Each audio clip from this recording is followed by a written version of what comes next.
Hello दोस्तों, नमस्कार। स्वागत है आपका प्री मार्केट रिपोर्ट में।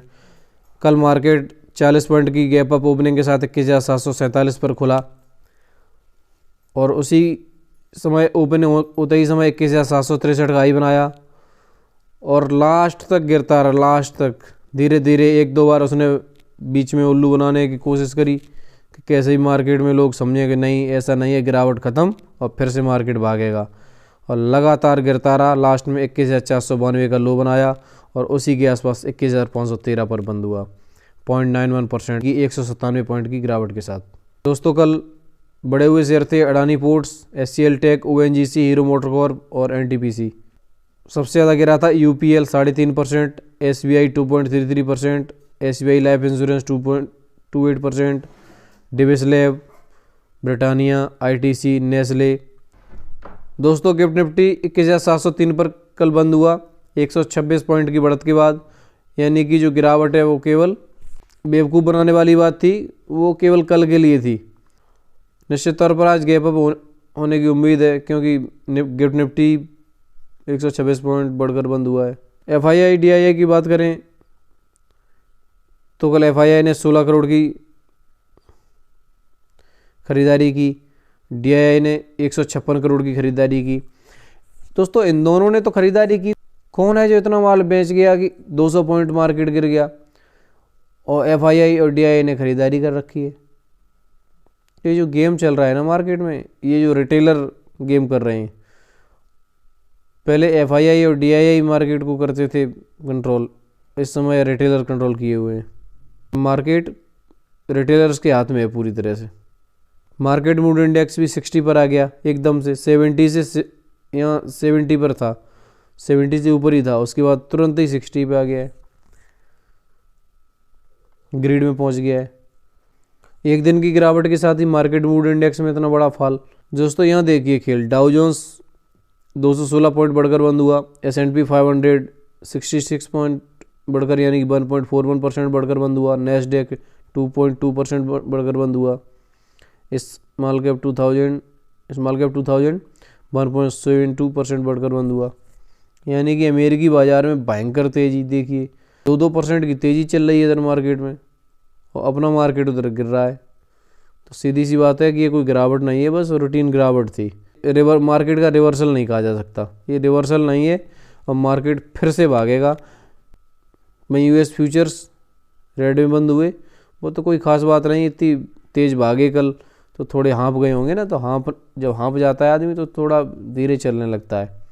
हो सकता है सुस्ता रहे हो, बैठ गए हो, आराम कर रहे हो, तो जो वो आराम कर रहे हैं और कुछ नहीं।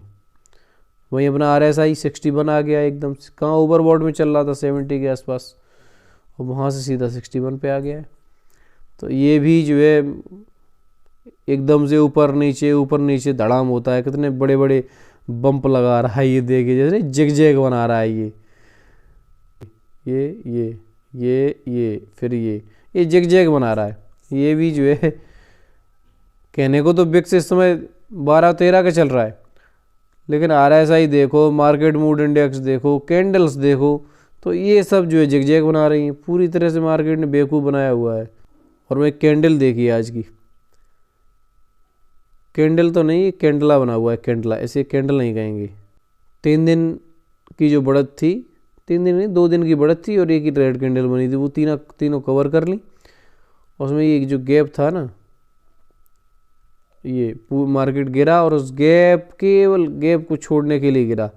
अब ये भर जाता तो ये लगता कि शायद मार्केट अब इससे लग रहा है कि गैप भरने वापस आएगा। वैसे ये लग रहा था कि जैसे ही गैप भर जाता तो लगता कि अब चलो भाग जाएगा, गैप एक भर गया है, ये बाद वाले तो नीचे वाले तो बाद में भरेगा, कभी अभी नहीं भरेगा। लेकिन गैप छोड़ दिया, इसका सीधा सा मतलब ये इसे भरने अभी वापस आएगा। अब आएगा कब, ये प्रश्न है। हल्का सा यहाँ भी है, कई गैप हैं। जब गिरने लगता है तो ये लगता है कि अब गैप भरने आ रहा है वापस, और बेवकूफ़ बना के फिर भाग गया। तो दोस्तों, इसे कहते हैं शेयर मार्केट। यहाँ कुछ भी निश्चित नहीं है, इसलिए तो शेयर मार्केट में जो है मेरे हिसाब से बहुत रिस्की है, और शेयर मार्केट इतना आसान नहीं है। जो एकदम से लोग बहुत ज़्यादा आसान दिखा देते हैं ना शेयर मार्केट, ये देखिए ये गैप, ये जो दिखा देते हैं एकदम से ये पैटर्न वो पैटर्न, पैटर्न को तो बत्ती बना देता है मार्केट। मार्केट वो चीज़ है जो पैटर्न, कैंडल्स और RSI इन सब की बत्ती बना देता है। कब जो है टेक्निकल एनालिसिस को कहाँ घुसा दे पता नहीं। मार्केट का कोई भरोसा नहीं दोस्तों। टेक्निकल एनालिसिस कुछ कहती है, मार्केट में वो कुछ जाता है। इसीलिए बहुत सावधानी से मार्केट में काम करना चाहिए, अपनी रिस्क कैपेसिटी के हिसाब से करना चाहिए। बहुत धीरे धीरे छोटे छोटे प्रॉफिट के साथ मार्केट को सीखना चाहिए, समझना चाहिए। कई बार लोग एकदम से भागने लगते हैं, फिर वही तो गिरते हैं बुरी तरह से, एकदम से लग जाते हैं, लाखों करोड़ों एकदम से कमा लेंगे। बाकी का सब काम कम प्रॉफिट के लिए कर लेंगे, लेकिन मार्केट में जब आएंगे तो ज़्यादा प्रॉफिट चाहिए। ये थोड़ी समस्या है और वहीं सीखने की ज़रूरत है।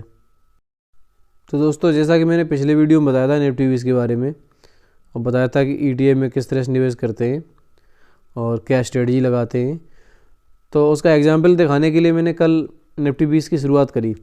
अब कहने को तो कल 8 जनवरी को मैंने पहला ट्रेड लिया, लेकिन जब मार्केट आगे गिरेगा तो मैं ये मान के चल रहा हूँ कि 1 जनवरी से मैं इन्वेस्ट कर रहा हूँ। तो जो बाकी का जो पैसा है वो अगली ठीक ठाक सी गिरावट पे फिर से इन्वेस्ट करूँगा। 238 रुपये 40 पैसे के एवरेज से मैंने 2 क्वांटिटी खरीदी और जैसे 476 रुपये 80 पैसे हो गई। मैंने 500 रुपये पर डे के हिसाब से बताया था, तो महीने का 10,000 के आसपास बनेगा जाके, और साल का 1,20,000। साल के अंत में देखेंगे कि कितना बन रहा है, कितना इन्वेस्ट हुआ, कितना प्रॉफिट आया, क्या रिटर्न निकला।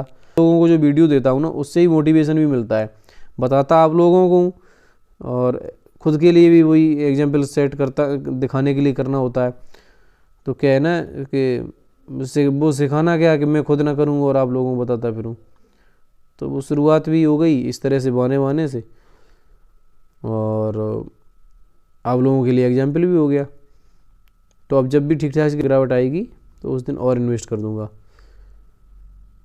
और पिछला जो 8 दिन का बाकी है। तो दोस्तों, मिलता हूँ अगली प्री मार्केट रिपोर्ट में या किसी एजुकेशनल वीडियो में, और शाम को जो डेली रिपोर्ट डालता हूँ उसे देखते रहिएगा। उसमें बताता हूँ मैंने आज क्या ट्रेड लिए थे। उसमें भी मैंने निफ्टी 20 की चर्चा की थी, और क्या क्या ट्रेड लिए थे, प्रॉफिट या लॉस क्या किया, तो वो देखते रहिए। वैसे लॉस तो अभी तक नहीं किया है कोई। पूरा वीडियो देखने के लिए बहुत बहुत धन्यवाद दोस्तों। नमस्कार।